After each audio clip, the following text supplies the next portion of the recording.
નમસ્કાર, હું Rinku Prajapati public India ન્યૂઝમાં આપનું સ્વાગત કરું છું। શરૂઆત કરીએ આજના સમાચારની। પેટલાદમાં ટૂર એન્ડ ટ્રાવેલ્સની ઓફિસ ચલાવતા પરિવારે ઇઝરાયેલના વર્ક વિઝાની લાલચ આપી 4 વ્યક્તિઓ પાસેથી 18 લાખ પડાવ્યા।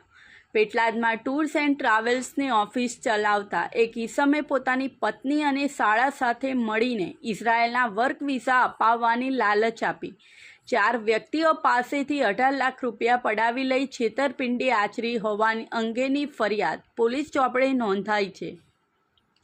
આ અંગે પેટલાદ ટાઉન પોલીસે ગુનો નોંધી કાર્યવાહી હાથ ધરી છે। પેટલાદ તાલુકાના રંગાઈપુરા ગામમાં આવેલ વાઘજી ફળિયામાં રહેતા 38 વર્ષીય સંદીપભાઈ મહેશભાઈ પંચાલ છૂટક મજૂરી કામ કરી પરિવારનું ગુજરાન ચલાવે છે। આ સંદીપભાઈ આજથી 8 માસ અગાઉ પોતાના પિતરાઈભાઈ પ્રતિક પંચાલ મારફતે હસમુખભાઈ વાલજીભાઈ પરમારના પરિચયમાં આવ્યા હતા। દરમિયાન આ હસમુખભાઈ પરમારે જણાવ્યું હતું કે પેટલાદ SS હોસ્પિટલની પાછળ કર્મ કોમ્પ્લેક્સમાં મારી શ્રીરામ ટૂર એન્ડ ટ્રાવેલ્સની ઓફિસ આવેલ છે। હું ટૂર્સ પેકેજ તથા વિદેશ મોકલવા માટેની કન્સલ્ટન્સીનું કામ કરું છું। હાલ હું ઇઝરાયલ દેશના 63 મહિનાના ખેતીકામ માટેના વર્ક વિઝા આપવાનું કામ કરું છું। તારે અથવા તારા કોઈ મિત્રોને ઇઝરાયલ જવું હોય તો મને કહેજે તેવી વાત કરી હતી, જેથી સંદીપભાઈને પ્રતિકભાઈ ગત તારીખ 18/1/2024ના રોજ હસમુખભાઈને મળવા માટે તેમની ટૂર એન્ડ ટ્રાવેલ્સની ઓફિસે ગયા હતા। તે વખતે ત્યાં હસમુખભાઈને તેમનો સાળો ભાવિન જાદવ ત્યાં જ હાજર હતા, જેથી સંદીપભાઈ અને પ્રતિકભાઈએ ઇઝરાયલના વર્ક વિઝાની પ્રોસેસ અને ખર્ચ અંગે હસમુખભાઈને પૂછપરછ કરી હતી। દરમિયાન હસમુખભાઈએ જણાવ્યું હતું કે તમને 63 મહિના માટે ઇઝરાયલના ખેતીકામ માટે વર્ક વિઝાને દર મહિને રૂપિયા 1.25 લાખ પગાર મળશે। હું 100% તમારા વિઝા મંજૂર કરાવી દઈશ। હું એક વર્ક વિઝા ફાઇલના રૂપિયા 4.50 લાખ રૂપિયા લઉં છું, જેમાં તમારા વિઝા ઓફર લેટર તથા પ્લેનની ટિકિટ તથા વિઝા ફી સાથે આવી જશે। જો વિઝા ન આવે તો હું તમને તમારા પૈસા પરત આપી દઈશ। જો તમારે ઇઝરાયલ વર્ક વિઝા લઈને જવું હોય તો વહેલામાં વહેલી તકે કાર્યવાહી ચાલુ કરવી પડશે, કારણ કે સ્કીમ ટૂંક સમયમાં બંધ થઈ જશે।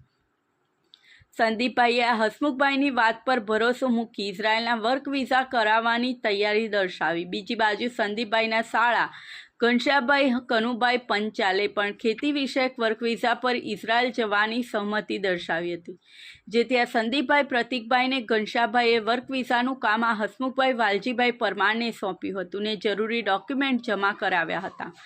જે બાદ હસમુખભાઈએ એક વ્યક્તિના 4.50 લાખ લેખે આ સંદીપભાઈ પ્રતિકભાઈને ઘનશ્યામભાઈ પાસેથી 13.50 લાખ મેળવ્યા હતા।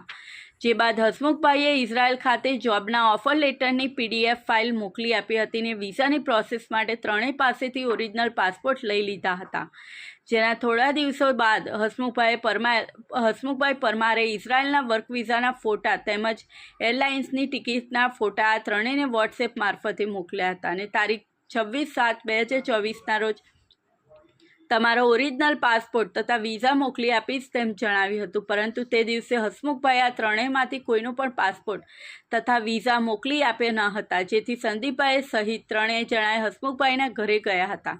હસમુખભાઈ ઘરે મળી આવ્યા ન હતા અને તેમની ઓફિસ પણ બંધ હતી। બીજી બાજુ હસમુખભાઈએ ખંભાત તાલુકાના ટીંબા ગામમાં રહેતા રજનીશભાઈ મહેન્દ્રભાઈ રાઠોડ પાસેથી 4.50 લાખ રૂપિયા લીધા બાદ વર્ક ઓફર લેટર, ઇઝરાયલના વિઝા તેમજ પ્લેનની ટિકિટ આપેલી, પરંતુ ઓરિજિનલ પાસપોર્ટ આપ્યો નહોતો, તેમજ આ હસમુખભાઈ દ્વારા આપવામાં આવેલા વિઝા ઇઝરાયલ એમ્બેસીમાં ઈમેલથી તપાસ કરતા વિઝા ખોટા હોવાનું જણાઈ આવ્યું હતું। આમ આ હસમુખભાઈ પરમારે પોતાની પત્ની જાસ્મીનબેન તેમજ શાળા ભાવિનભાઈ જાદવ સાથે મળી સંદીપભાઈ મહેશભાઈ પંચાલ, પ્રતિક પંચાલ, ઘનશ્યામ પંચાલ તેમજ રજનીશભાઈ રાઠોડને ખોટા વિઝા આપી કુલ 18 લાખ રૂપિયાની ઠગાઈ કરી હોવાની ફરિયાદ સંદીપભાઈએ પેટલાદ ટાઉન પોલીસ મથકમાં નોંધાવી છે, જેના આધારે આ ત્રણેય વિરુદ્ધ ગુનો નોંધી કાયદેસરની કાર્યવાહી હાથ ધરી છે।